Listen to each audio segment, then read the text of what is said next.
Hello student, आप लोग कैसे हैं? आशा करते हैं आप लोग बहुत ही अच्छे होंगे। आप लोग बहुत ही मन से पढ़ाई करते होंगे। तो ज़रा कमेंट कीजिए कि आप लोग कैसे हैं। अच्छे हैं ना? तो कमेंट कीजिए आप लोग अच्छे हैं ना। चलिए, आज का मेरा टॉपिक है 12 क्लास इतिहास यानी कि हिस्ट्री का ऑब्जेक्टिव प्रश्न आप लोग के लिए रहेगा। जिस भी प्रश्न आप लोग के याद नहीं है उसको नोट कर कर जरूर याद कर लीजिएगा। इम्पोर्टेंट प्रश्न रहेगा आप लोग के लिए। तो चलिए चलते हैं पहले नंबर प्रश्न पर। पहले नंबर प्रश्न में लिखा है, हड़प्पा सभ्यता किस युग की सभ्यता है? ए ऑप्शन है पूर्व पाषाण युग की सभ्यता, बी ऑप्शन है नव पाषाण युग की, सी ऑप्शन है लौह युग की सभ्यता, डी ऑप्शन है कांस्य युग की सभ्यता। तो देखिए, हड़प्पा सभ्यता किस युग की सभ्यता है? तो देखिए, कांस्य युग की सभ्यता है, तो इसका राइट आंसर हो जाएगा डी, कांस्य की। देखिए, हड़प्पा सभ्यता का खोज 1921 में हुआ था, जो दयाराम साहनी ने किया था हड़प्पा सभ्यता का खोज। चलिए चलते हैं दोनों प्रश्न पर। हड़प्पा कहाँ स्थित है? ए ऑप्शन है भारत में, बी ऑप्शन है पाकिस्तान में, सी ऑप्शन है भूटान में, डी ऑप्शन है इंग्लैंड में। तो देखिए, हड़प्पा कहाँ स्थित है? तो देखिए, हड़प्पा वर्तमान में पाकिस्तान में स्थित है, तो इसका राइट आंसर हो जाएगा ए, बी, पाकिस्तान में स्थित है। पहले भारत में था, वर्तमान में पाकिस्तान में हो गया है। चलिए चलते हैं तीन प्रश्न पर।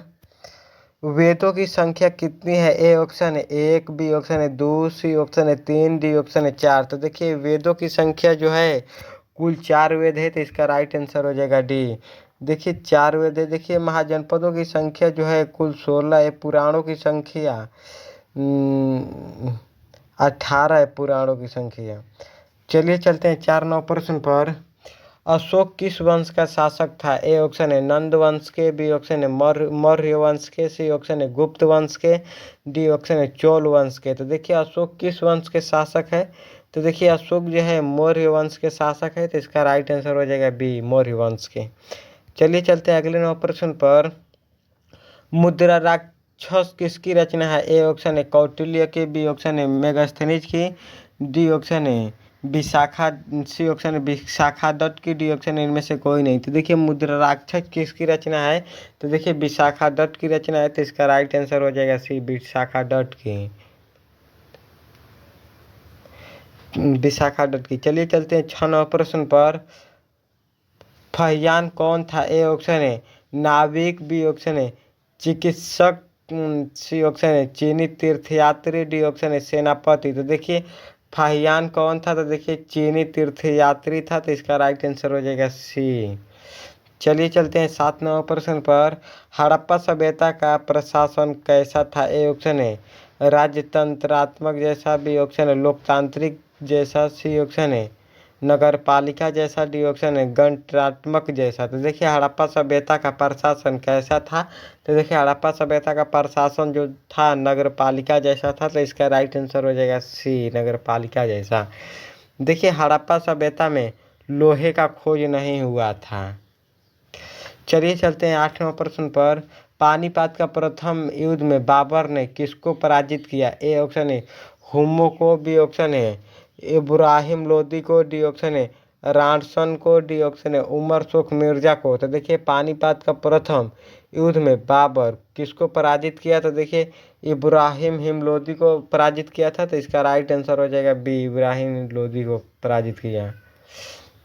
देखिए, पानीपत का प्रथम युद्ध जो हुआ 1526 में हुआ था, पानीपत का प्रथम युद्ध। चलिए चलते हैं 9 नौ प्रश्न पर। बाबर द्वारा कौन सा ग्रंथ लिखा गया है? ए ऑप्शन है अकबरनामा, बी ऑप्शन है बाबरनामा, सी ऑप्शन है हुमायूंनामा, डी ऑप्शन है जहांगीरनामा। तो देखिए, बाबर द्वारा कौन सा ग्रंथ लिखा गया है? तो देखिए, बाबरनामा लिखा गया है, तो इसका राइट आंसर हो जाएगा बी, बाबरनामा लिखा गया है। चलिए चलते हैं 10 नौ प्रश्न पर। 1556 में पानीपत की दूसरी लड़ाई में अकबर ने किसे हराया था? ए ऑप्शन है हेमो को, बी ऑप्शन है बाजीराव को, सी ऑप्शन है मान सिंह को, डी ऑप्शन है इनमें से कोई नहीं। तो देखिए, 1556 में पानीपत की दूसरी लड़ाई में बाबर ने किसको हराया था? तो देखिए, हेमो को लड़ाया था, तो इसका राइट आंसर हो जाएगा ए, हेमो को लड़ाया था, हराया था। चलिए चलते हैं 11 नंबर प्रश्न पर। भारत में मुगल साम्राज्य की स्थापना कब हुई? ए ऑप्शन है 1205 ईस्वी में, बी ऑप्शन है 1326 ईस्वी में, सी ऑप्शन है 1526 ईस्वी में, डी ऑप्शन है 1548 ईस्वी में। तो देखिए भारत में मुगल साम्राज्य की स्थापना कब हुआ? तो देखिए 1526 ईस्वी में हुआ। तो इसका राइट आंसर हो जाएगा सी। देखिए विजयनगर साम्राज्य की स्थापना 1326 ईस्वी में हुआ था, 1326 ईस्वी में हुआ था।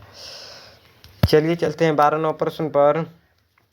कोलकाता में सर्वोच्च न्यायालय की स्थापना कब की गई थी? ए ऑप्शन है 1771 ईस्वी में, बी ऑप्शन है 1773 ईस्वी में, सी ऑप्शन 1775 ईस्वी में, डी ऑप्शन 1778 ईस्वी में।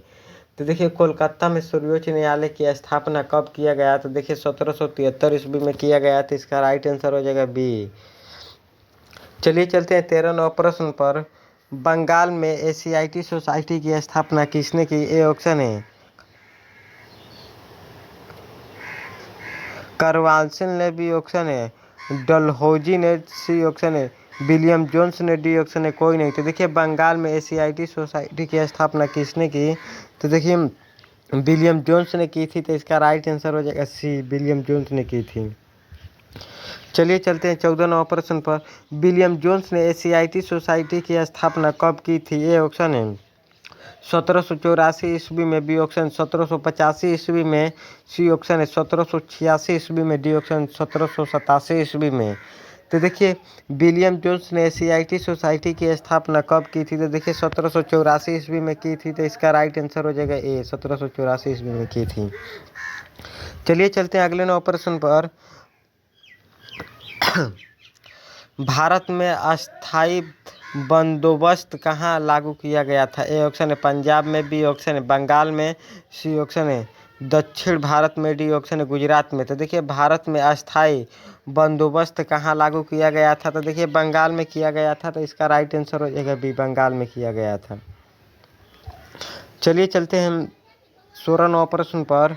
गेटवे ऑफ इंडिया का निर्माण कब हुआ? ए ऑप्शन है 1911 ईस्वी में, बी ऑप्शन है 1912 ईस्वी में, सी ऑप्शन है 1913 ईस्वी में, डी ऑप्शन 1914 ईस्वी में। तो देखिए गेटवे ऑफ इंडिया का निर्माण कब हुआ था? तो 1911 ईस्वी में हुआ था। तो इसका राइट आंसर हो जाएगा ए, 1911 ईस्वी में हुआ था गेटवे ऑफ इंडिया का निर्माण। चलिए चलते हैं 17 नंबर प्रश्न पर।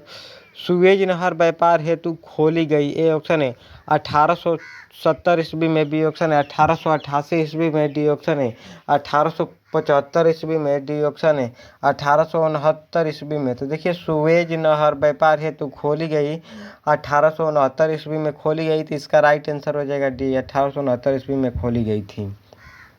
चलिए चलते हैं 18 नंबर प्रश्न पर। भारत में पहली रेल किस स्टेशन के माध्यम चली? ए ऑप्शन है पुणे और मुंबई के बीच, बी ऑप्शन है मुंबई और थाने के बीच, सी ऑप्शन है मुंबई और दिल्ली के बीच, डी ऑप्शन है गुजरात और पंजाब के बीच। तो देखिए भारत में पहली रेल किस स्टेशन के माध्यम चली? तो देखिए मुंबई और थाने के बीच चली। तो इसका राइट आंसर हो जाएगा बी। देखिए कितना किलोमीटर चली? तो देखिए 34 किलोमीटर चली थी। 34 किलोमीटर मुंबई और थाने के बीच चली थी पहली बार। चलिए चलते हैं 19 नंबर प्रश्न पर। गांधी जी ने असहयोग आंदोलन किस वर्ष आरंभ किया? ए ऑप्शन 1920 में, बी ऑप्शन 1922 में, सी ऑप्शन 1919 में, डी ऑप्शन 1917 में। तो देखिए गांधी जी ने असहयोग आंदोलन किस वर्ष आरंभ किया? तो देखिए 1920 ईस्वी में किया। तो इसका राइट आंसर हो जाएगा ए, 1920 ईस्वी में। इसका राइट आंसर हो जाएगा ए। चलिए चलते हैं 20 नंबर प्रश्न पर। महात्मा गांधी ने पहले किसान आंदोलन कहाँ शुरू किया है? ए ऑप्शन है बारदोली में, बी ऑप्शन चंपारण में, सी ऑप्शन दांडी में, डी ऑप्शन है गुजरात में। तो देखिए महात्मा गांधी ने पहले किसान आंदोलन कहाँ शुरू किया? तो देखिए पहले किसान आंदोलन चंपारण में शुरू किया था। तो इसका राइट आंसर हो जाएगा बी। देखिए चंपारण में 1917 में किया था, 1917 में किया था चंपारण में किसान आंदोलन। देखिए दांडी यात्रा गुजरात से शुरू हुआ था, दांडी यात्रा गुजरात से शुरू हुआ था। चलिए आज का आप लोगों से 20 ऑब्जेक्टिव प्रश्न पूछा गया है। 20 ऑब्जेक्टिव प्रश्न में आपका कितना सही हुआ है कमेंट कर कर बताइए, आपका कितना सही हुआ है 20 ऑब्जेक्टिव प्रश्न में मिले। तो चलिए, जिन भी स्टूडेंट वीडियो को लाइक शेयर सब्सक्राइब नहीं किए हैं तो ज़रूर कर लीजिएगा। लाइक शेयर सब्सक्राइब, आपको वीडियो अच्छा लगेगा तो चलिए, आज का क्लास इतना ही रहने देते हैं। अगले क्लास में मिलने के लिए, तब तक के लिए आप लोगों से बहुत बहुत धन्यवाद। जय हिंद।